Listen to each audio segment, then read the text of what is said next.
This is the Seven Figure Agency Podcast. Discover the strategies and techniques to grow a highly successful and profitable digital marketing agency with your host, Josh Nelson.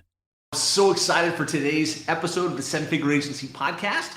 We are doing our agency success interviews where we're interviewing highly successful digital marketing agency owners from across the country on how they're growing, scaling, managing their clients, delivering world-class results. And as you can see today, we are live in studio at the Miami home office studio, and we've got John Henao with us. John has been a long-time member of the Seven Figure Agency, has built a really successful business, and I can't wait for you to hear his story. We'll be talking about how he lands clients, how he delivers results, how he retains, and really on his side, how he also delivers with an international team. He's got an operational center in Latin America. So if you're excited, give me a yes in the comments, and please have your questions ready to roll because we'll be looking for your questions as we go. So without further ado, John, thanks so much for being here. No, it's great. Excited to pack in and give so much value into what we're doing. Super excited to be here and just want to be like a value bomb to you guys, as much value as I can give. Value bomb. Let's do it. So, John, I guess the best place to start is tell us a little bit about the agency. I kind of gave you a little bit of an intro, but who do you serve? How many clients? What's the current lay of the land? Yeah, so we have about 60, 65 clients. 30 are in the legal niche. We're about at 87K per month recurring revenue. And we service pretty much the legal niche. So good, man. Congratulations on growing to seven figures. I know it's been a journey over the years. Yeah. I think it's always important to spend a little bit of time talking about that journey, like not in long form, but kind of what was the story? How did you get into running an agency in the first place? Let's just start with that. Yeah, so I was a print broker back in 2008. So we were selling business cards, postcards, and we were into the print marketing scene. And we started realizing that our clients were asking, they wanted a website. And we said, no, we don't build websites, but they kept on asking, we build websites. And then we, decided to just say, let's build a website for them. We started learning WordPress with them. And then, from that point, we started like evolving into the digital marketing space. And then we started offering Facebook ads. We started offering social media, email marketing. And that's pretty much how I got into the space, into digital marketing. Started as a print broker, and then, that evolved. Excellent. So I guess right now you're serving some local market, you're serving some attorneys. You've also got Go Staffy, which is to help agencies staff, creative team out of Colombia, South America, which Yes. we'll talk more about. But seven figures today, obviously, kind of tell us the journey over the last couple of years to get to that point, and kind of the milestones along the way. Yeah, no, for sure. So we were pretty much in a bottleneck. Like when we were a print broker from 2008 all the way to 2015, we were not selling no recurring revenue or nothing like that. We started selling recurring revenue in about from 2015 to 2019. We started offering, the regular website with SEO, and we were charging a premium for that. And we were charging pretty much like $900 per month at that time, $500 to $900 per month. But we were stuck. We were stuck at that bottleneck because, we were around, 15 to 19K per month. But then one day, I was at a Walmart and, I received a Facebook ad and it said Josh Nelson live event in Miami. And I said, well, it's a live event. It's free and it's local, right? So I decided to go, and the rest is history. After that, we signed up. And I joined the mastery, that was in December of 2019. And from 2019, December to now, we've tripled. More than that. We started out around 20,000 a K, and now we're, pretty much 87K per month. So that's pretty much what happened. And then we started learning all the techniques that you teach in the program. We found the niche.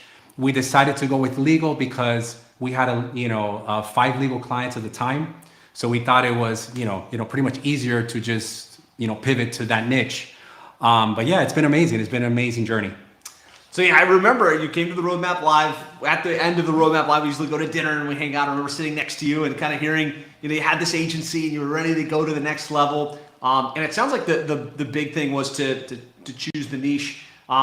that's where a lot of people struggle at the beginning. It's like, I think it's going to be more efficient. Can you talk about some of the benefits that you had in just focusing on legal versus trying to serve everybody in the in the business space? No, totally. I mean, we actually started first with dental, but then when we hit, COVID happened, then I had a conversation with you, and then you said, hey, I think legal would be the better route. And thank God I did that, right? So, the benefits of serving the legal niche is that you know what their pain points are. You can pretty much streamline what you're doing already, like in operations, by running the right ads.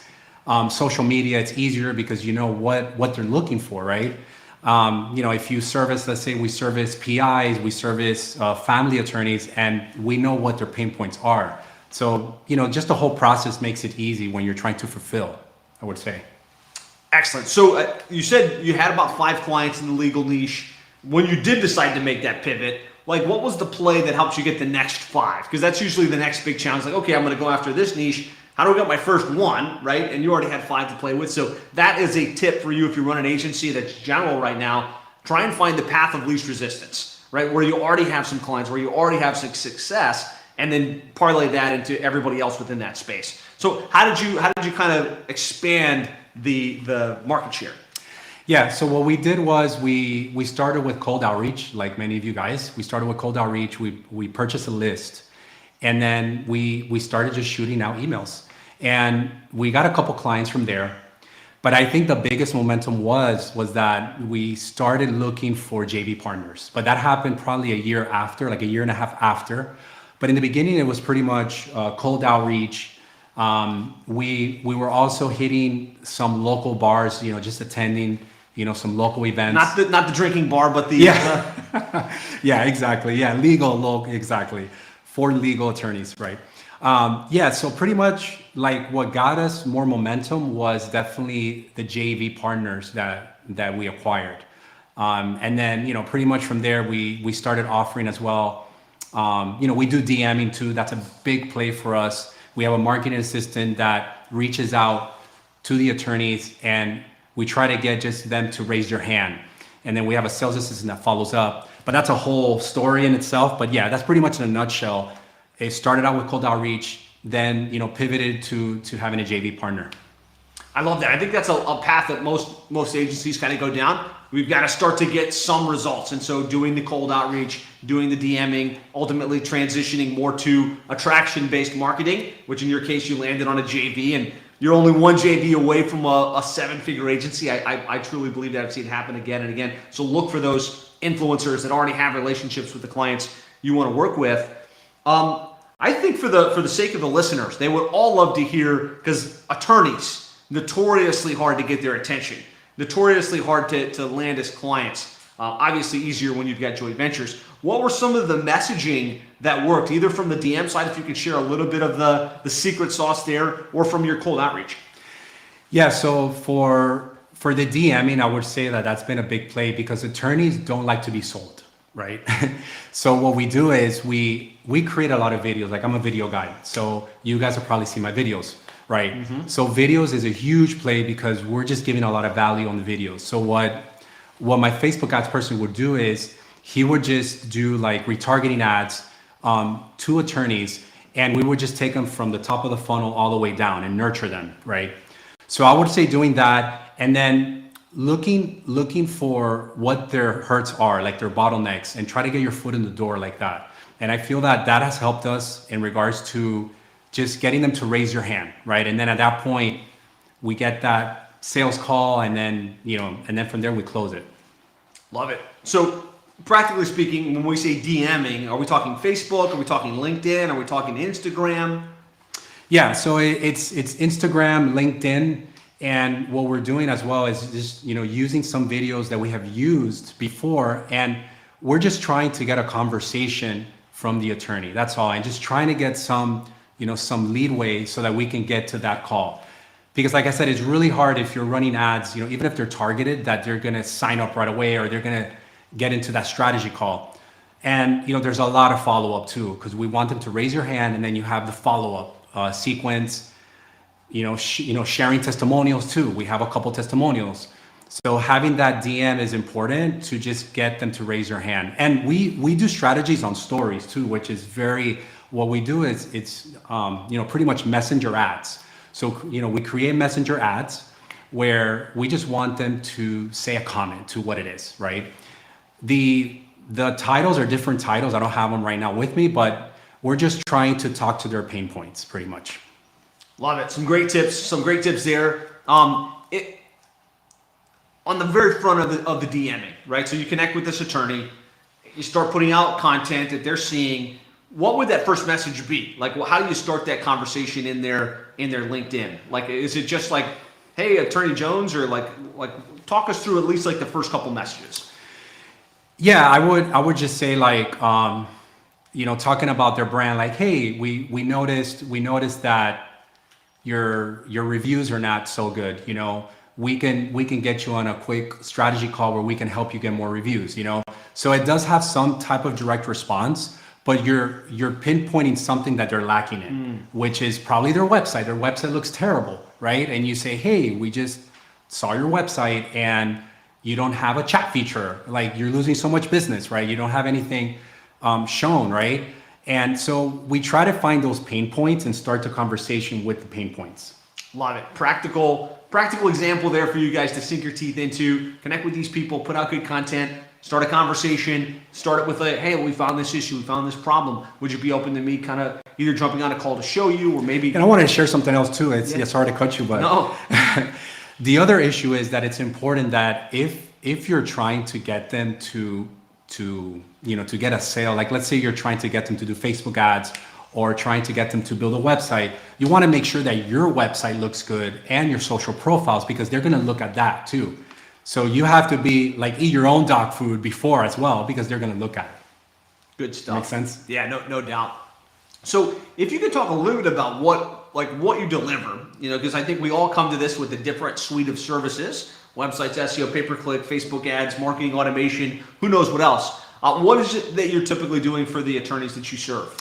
Yeah, so we typically serve them with a full suite, like SEO, website, Facebook ads, or PPC, depending on their budget.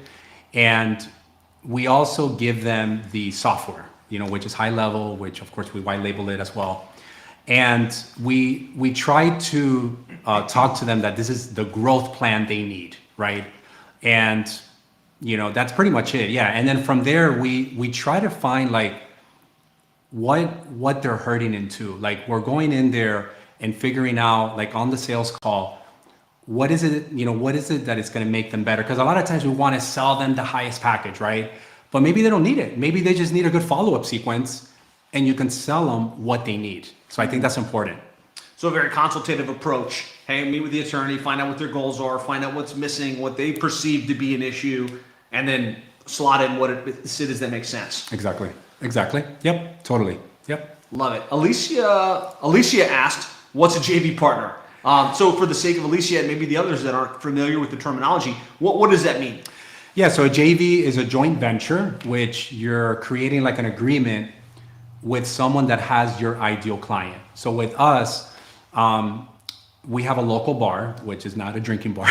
Once again, it's a local bar with attorneys, and it's a Hispanic, it's pretty much Hispanic. And we knew someone that knew the main president of that local bar. So what I did is that I offered them free marketing for them, not expecting anything in return. And that got me in the door.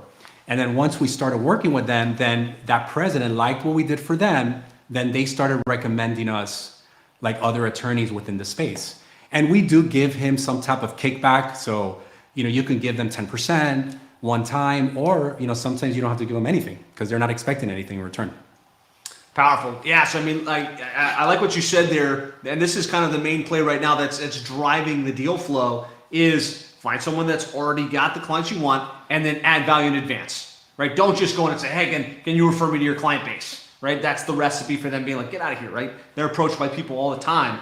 They're only going to refer to you if they trust you, they believe you can help their customer base. And so what John did was he put his hand way out and he said, hey, look, let me do this for you and ask for nothing in return. And when you do that, the power of reciprocity starts to come into play, especially 100%. If you do it right. They're like, hey, you're helping me. How can I help you? 100%.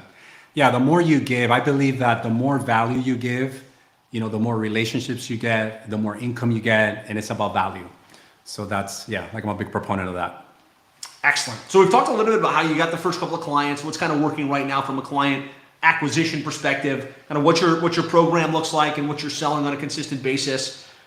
Like, do you do anything from a positioning perspective? I know you do great with videos, but what else are you doing to position yourself in that niche to become magnetically attractive? Yeah, so we haven't written our book yet, so shame on me on that. I should have written it. So definitely we're almost done with the book. But I say presently, besides the videos, is what we try to do is attend, we're attending our first legal show, and we're trying to get a speaking gig. We haven't gotten it yet. But I would say the biggest thing is would be the podcast, but we haven't started it yet. So that's another play to position yourself. But I would say the biggest thing for us has been the videos. The videos, just marketing ourselves, and some of the videos are general videos, and we target it, for the niche. So I would say video is huge for us. It's been huge, like a positioning. Love it. So don't feel like you have to do it all, right? There's a lot of different assets you could use to position yourself. You mentioned a book, you mentioned a podcast, you mentioned webinars. For John specifically, has built to 7 figures in his niche, predominantly focused on the JV. But if you look John up on Instagram, he's got constant, great video content. So I think it would be really cool if you talk a little bit about how you come up with the topics for that. They always look really polished and professional, like what tools you're using to create those videos, if you don't mind kind of unpacking that. Yeah, Give me a yes if you'd like to hear that in the comments. Yeah, sure. Yeah, so we, the type of videos are pretty much, some of them are general, some of them are talking like the hook, story, offers, or, starting with a hook first, and just finding that pain point that the attorneys are looking for, right? Some of them are super general, because remember, people are going to do business with other people and people that they're common, with. So for example, there are some attorneys that do business with us because I'm a Heat fan. I mean, it's ridiculous, but because they saw me with a video talking about the Miami Heat, right? So the more videos, I would say, just put yourself out there, have a hook, story, offer, make the video short. Like I would say like a minute and a half. The softwares, I mean, we use CapCut. We use Descript, and some of the guys use like Adobe Premiere. Like I'm not so much in tune with what they use, but I have a marketing assistant that does it. And that's one thing, like don't overthink it when you're doing the videos. Like just start doing it, and you're gonna see a lot of things are gonna happen with that. Love it. So I'm just curious, on your end, do you schedule this in advance? Do you have a certain frequency? Do you try and do a video a week, a video a month, or is it just kind of as you're inspired, you'll take out the phone and shoot something? Yeah, so we have tried blocking days, and that's the best thing. If you're trying to start, block your day, like have one day where you record, 50 videos or 20 videos, right? And once you finish, then you schedule it. Like we use this system called Metrical, which schedules all of our social media and everything.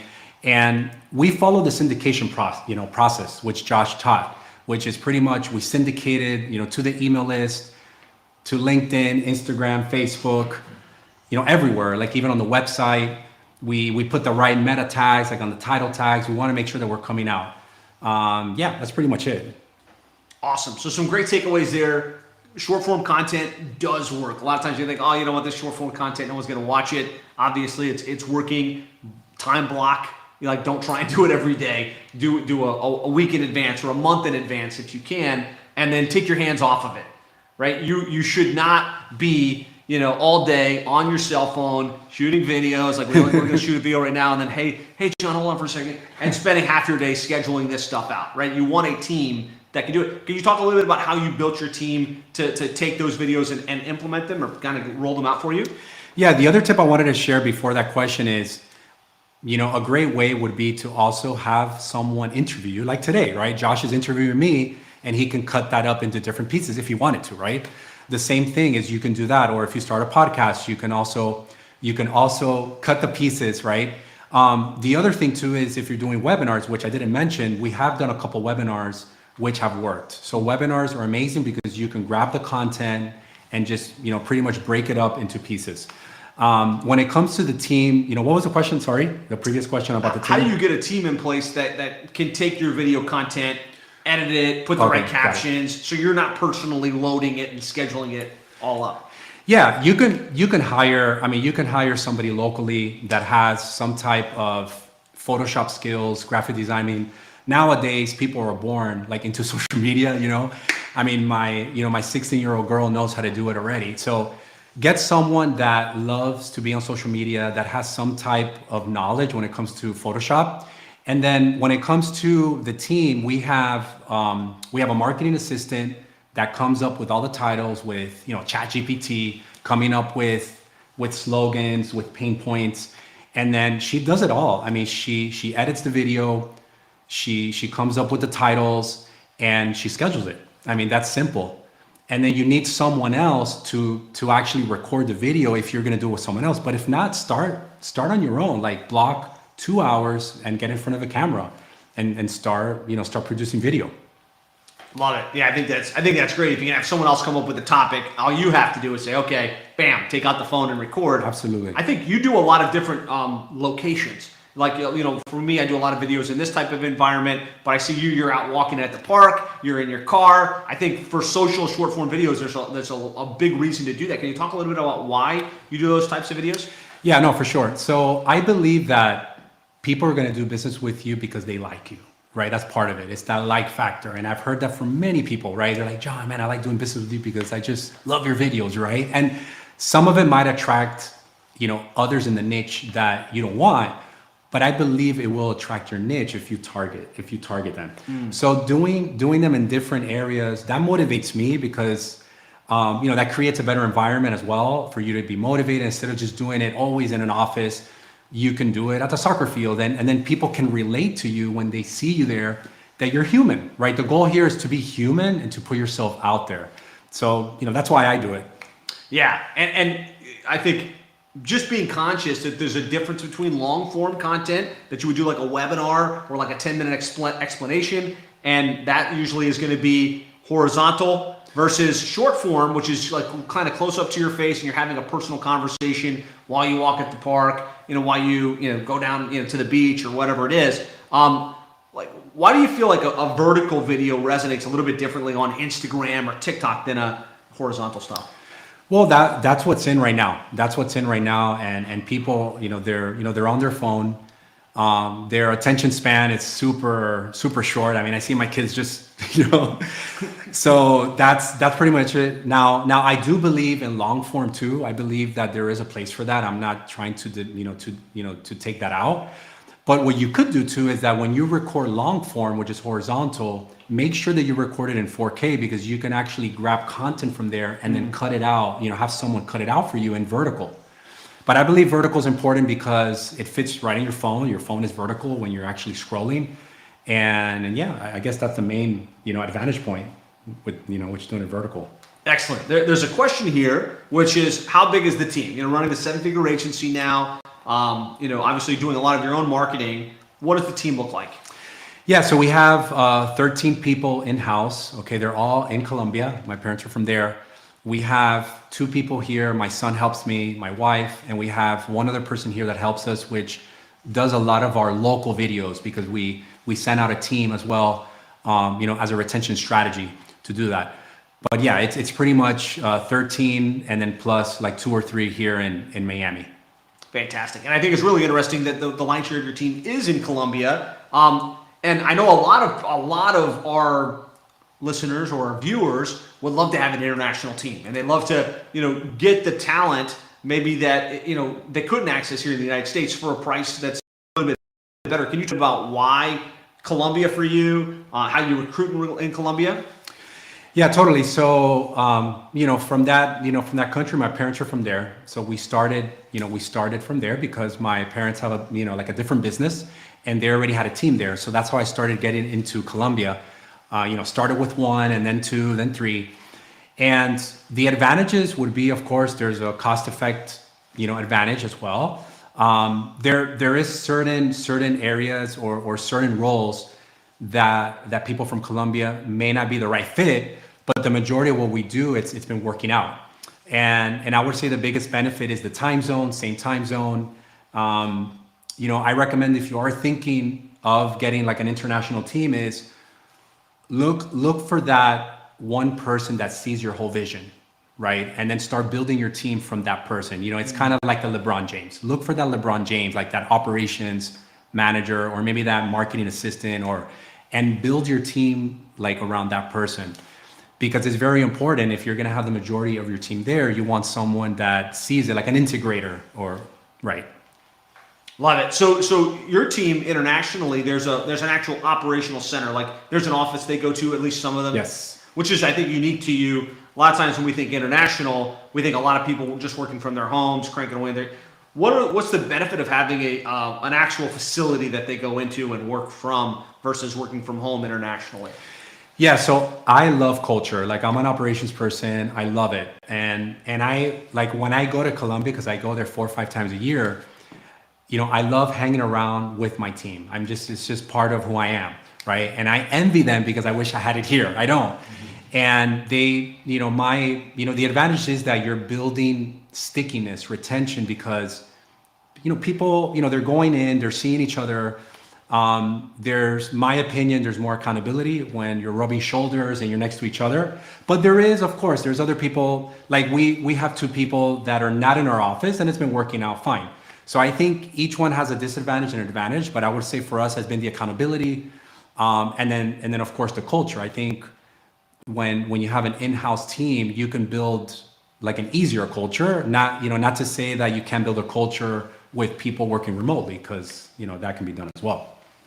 So any tips on how to manage? Because you're in Miami, the team works in Colombia. It's great to have that uniform time zone, but how to keep them productive, how to keep them on task? Yeah, so we use Time Doctor, we use ClickUp. When it comes to management, we have meetings. We have the leadership meeting where we are self-implementing EOS. So we do have an operations person that leads it there. So I would say the biggest thing is having that accountability person that sees the vision. Like in other words, he's the John that's here, and he sees what needs to get done over there. And I would say that's the biggest thing, just making sure that they're meeting their tasks. And I can just look at it to myself here, because we do have meetings. Of course, it's not like I'm just here and there over there. We do have regular meetings that I'm involved in, like the leadership team. We even have games within the actual Zoom, so I feel like I'm there. I have cameras that I can see them if I want to, which it's part of pretty much what it is, right? Mm-hmm. But yeah, overall, I would say just having the right person there to oversee and make sure that the tasks are getting done, and just having a good system. Excellent. I think one of the things he said that's really important is whether your team is in office in the United States, is international, is virtual, having a good meeting rhythm where everyone's going to get together and there's something like EOS or at least some other agenda-based meeting where the whole company can align around similar values and have clear objectives that they're working towards. I think for us, when we went from in-office to virtual, if we didn't have that, it would have been catastrophic. So I think that's a great share. Yeah, and I want to share another tip is that we have been doing learning meetings. Learning meetings is just where we educate self-development for the team. And that's been huge. I mean, we do it every single week for 30 minutes and we do it on Fridays. And that has been amazing because the team member sees that we're pouring into them, and what we do pretty much is we just go through an audiobook. We go through an audiobook on self-development, and we choose a book, and we even give them to teach it too. So we've seen, stickiness. I mean, we've had, some team members with us for more than 4 or 5 years, right? So, that's been a big play as well. I think that's a great tip. And if you want your team to step up, the very best thing you can do is not to teach them, but to let them teach the group. Absolutely. Because the way you truly master a skill is when you have to teach it, right? Mastery comes from teaching. So I think that's a really important and valuable share. So let's shift gears a little bit. We talked about the team and the operation and things being run out of Colombia from an operations perspective. Let's talk a little bit about retention, because attorneys are notoriously hard to get. They're hard to deliver for, and then they're super hard to retain, right? Because everybody's going after them. What are some of the things you put in place to create a great experience and to retain the client base? So get ready, like get your notebooks. I'm going to tell you something that you're going to love. I love that. All right. So the biggest thing that I learned last year was when Josh had a panel with the fastest growing, the Inc. 5000, you had a panel. Right, yes. Right. And I remember one of the persons said that if you want to grow your agency, you need to become a partner. You need to become a consultant to your clients. Right. And then he started talking about what that meant. Pretty much what that means is that you want to find out what they're hurting in. Right. So even though you're selling them SEO and PPC, what are they hurting in? Like when your account manager is speaking to them, what do they need? Like maybe they need a good follow-up system and you can offer them, high level. Maybe for us, like what has been working for us is that we give them access to like our creative team. So most of them go to trade shows. So we do their graphic design for them. Some of them had trouble with even like employing, like they were letting go of people because they were trying to minimize their expense. And we told them, hey, we can get you somebody from Colombia. And that was, part of our service. So we were looking at them as more of a, finding out what their pain points are. And they were looking at us, not just as the marketing agency, but as a resource that, if they need something from us, we can deliver on it as well. I mean, not to spread yourself too much either, but, That's a great share, right? Really understanding their pain points, not just looking at singularly like, here's what we do, but really solving their issues and being a partner with them. Very cool. Yeah. Any other cool client retention tips? Communication is big. I mean, big. We communicate, over communicate like crazy. Like we have 2 account managers where we communicate every month with them, make sure we send them the reporting, making sure that their Facebook ads, pretty much is, doing well. If we're not getting a hold of the attorneys, what we do is we create a Loom video and we just want to make sure that we're over communicating. So, that would be another play that we're good at, making sure that we're over communicating. So good. So good. So let's talk operationally. Obviously now you've got these, I think you said 13 full-time employees dedicated to the company. You didn't start there. Like, what's the journey been as you've built the team and removed yourself from certain processes? Like, what were the first 3 positions you hired for, if you can recall? Yeah, I was blessed to hire. The first person that I hired was, he was a graphic designer. I mean, but he had a lot of operational experience, and he saw the vision. But if I had to redo it again, I would look for that operations person and then that marketing assistant, because the marketing assistant is who's going to drive it, and then from there an account manager. Those would be my 3. But for us, it started with someone that saw the vision and started learning, and he had some type of operational background, and then from there we were just hiring what we needed at the time. And from that time, I think we were more into graphics and stuff, so we kept on hiring more graphic designers. But then we started pivoting into more SEO person. Then we started offering Facebook ads, so we hired the Facebook ads person. And then we had all these clients, we needed an account manager, so we hired an account manager. So I think it's a process that every agency goes. I think it's really hard just to say, hey, just hire these 3 or 4 and you're gonna be fine. So I think it's having that person that sees the vision is key. Love it. Great tips there. I guess the other relevant question would be recruitment.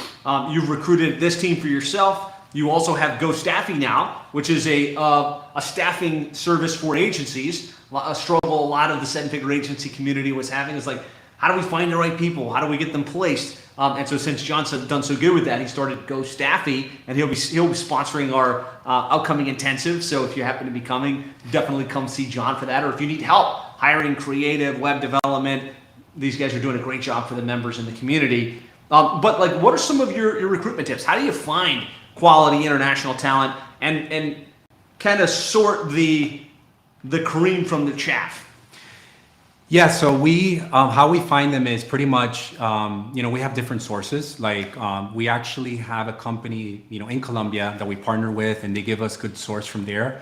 But if you wanted to do it, is pretty much on your own. What you can do is run ads on LinkedIn. You can run ads on Facebook, on Instagram.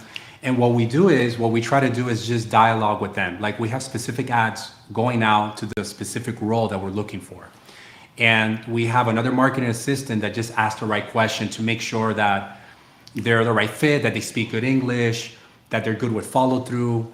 And then we take them down through a form that we give them, and they fill it out, and then we understand like what their strengths are, if it's a good fit or not. And that's how we select them. And then of course we run them through a rigged like interview process where we take them. And yeah, the biggest thing for us too is not just finding good talent, is you want to make sure that you're giving them the right like assessment test, making sure that they have a good character. Because we have seen people in our agency, because we build agencies, I mean, that, you know, if they didn't have the right attitude, we don't hire them. I mean, no matter how good you are, I mean, attitude you can't fix, right? So we take them down to make sure that their attitude is good, making sure that they're good, of course, with what they're doing. That's important as well. So we have just different tests we give them and different like interview process in order, you know, to fulfill that. Love it. So so if you could, like, how do you test for attitude? Like, is it a gut check thing? Or like, how do you gauge that? Yeah. So, I mean, we have a recruiter that works for us in-house, and we give them questions like, for example, like, hey, if let's say we hire a web designer, we ask them, hey, are you okay to wear multiple hats? Like if we needed you to learn Facebook ads or to learn, and you know, by the way that they respond, if they say, no, I just want to do websites. I mean, we have like certain questions we ask them to make sure. The other question we ask them to is for long-term, because we're hiring for long-term. We don't want to hire anyone that is thinking. So we ask them questions like, hey, how do you see yourself in 2 or 3 years from now, right? And if they tell us like, well, you know, I'm thinking about just working here for 6 months and see how it works. And so we have certain questions we ask them. I would say that's the biggest. I mean, we do give them a DISC assessment test too, that lets us know what type of personality they are. And yeah, I would say like that. Just try to interview them more than once and find out if there's anything. I mean, if your gut is telling you like, hey, this guy's not the right fit, then, you know, listen to your gut. Love it. Great tips there. Great takeaways. If you have any questions for John while we're still live, put them in the comments. One question I'll have for you is kind of thinking back on your journey. I think we were talking before this at lunch about like when you came to the first roadmap, you were somewhere between $15,000 or $20,000 in monthly recurring revenue. And there were a lot of things you needed to change, a lot of decisions you needed to make. If you could point to like 3 key things that you implemented from the 7-figure agency that had the biggest impact, what would those be? No, definitely. The biggest one I say would be the JV. Of course, having a good JV partner. The other things that I've implemented were like, even though they're not to get clients, but it was more on the retention side. Like we created a lot of SOPs, because SOPs, you know, that was new to us too. So the SOPs we implemented, and that helped us so much. Creating like the experience with a welcome, you know, box, the gift basket. But I would say to get new clients, I would just say finding the list, making sure you're doing the webinars, which we did a couple of webinars, and just putting yourself out there. Like Josh is everywhere, right? I mean, he's everywhere in videos, you know, in podcasts, making sure that you're positioning yourself out there. So I would say those have been the biggest things. And then the JV, of course, you know, having a great JV partner. So good. So you've grown to 7 figures. Obviously, that's just a milestone to even bigger and better things. If you had to share one piece of wisdom with the listener and the viewer that's wherever they are, maybe they're at 10K, maybe they're at 50K in monthly recurring, maybe they're at 7 figures, like what wisdom would that be that could help kind of inspire them or move them forward? Yeah, I would just say like, try to remove yourself from the operations as much as you can, as quick as you can. And I'm reading a book now, Dan Martell, you know, Buy Back Your Time, which is huge. Great book. Right? So one tip I give you is don't hire too much on the roles, hire to free yourself up. So I think if that's one, you know, take that you take from this is try to free yourself up so that you can focus on sales and business development. And I mean, for us, it was just trying to, you know, create SOPs for everything so that it frees me up so that I can focus on getting more business and being the video guy that comes out. And that's the most important thing, I think. Love that. Free yourself up, get yourself out of the day-to-day operations, and free yourself, maybe not just to even do what you like to do or like kind of what you excel at. Also, you've got 3 kids now. It seems like you get to spend time with them. Absolutely. You travel. how were you able to like create more mental freedom for yourself as you grew the business? Oh yeah, it's huge. It's huge. I mean, like if I take you back to my story, I mean, I got like in 2016, I got sick, which I'm not gonna talk about it whole, but like I had a mold issue that affected my body, and my business went down all the way to the. I mean, we had one account in 2016, wow. Right? And in 2017, I started doing Uber, which was crazy. Is that right? For like 3 months. I mean, no one knows about it. This is live. I'm being transparent here. And sometimes I kind of hold myself in tears because where I'm at now, it's incredible. And I think, sorry, what was the question? I'm losing my train of thought here. No, that's powerful share, right? And there's people in that place right now. So yeah, so it's been amazing. Like right now, I can travel. Pretty much have a team in place. I have a lot of SOPs, structure. And the goal here is that you want to empower your team. You want to make sure that you have the right people that believe in you, believe in your vision, and make sure that you're empowering them. Empowering them and just create those SOPs that you need to create so that you can be freed up. Awesome. I think the genesis of the question was around how did you change your mindset from feeling like you needed to do it because you're good with websites, you're good with graphics, got it, to mentally free yourself up? Yeah, so mentally was that I would say what caused me to switch was that, I read a book, I forgot the book, what it's called, but you have to stop being the person creating. Like in order for you to grow, you need to let go of the things. And it's hurtful because I love to create websites. I love to create, and you have to see the bigger picture. So you need to put the why in front. So I think mentally was that I had a vision board and I said, okay, I want to get there. This is my why. I want to spend more time with my kids. I want to travel more. And that was one of the things that I regretted back when I was sick. And I was like, man, I didn't travel enough with my wife. And, I regretted a lot of things. So I would say the biggest thing was just making sure you're focusing on your why. Focus on your why, and that's going to drive you. Love it, man. Well, hey, congratulations on growing to 7 figures. Thank you so much for coming on and sharing your story with the 7 Figure Agency listeners. Thanks for everything you do in the 7 Figure Agency community and now serving the members and helping them recruit high quality talent internationally. Guys, if you got value from today's interview, please reach out to John for his generosity of spirit, his abundance mindset, to come on and share what's worked for him and how he's grown. If you had one last tip or insight to share before we wrap up, share that out. I mean, just follow the 7 figure model. That's it. I mean, just follow the model and do the things that you need to do. Like, create the book, get the podcast. That's more than one thing, but just follow the 7 figure model and you're going to go far. Thanks, man. Appreciate you. Congratulations. Thanks for listening, guys. And we'll talk to everybody again real soon. All right. Thanks.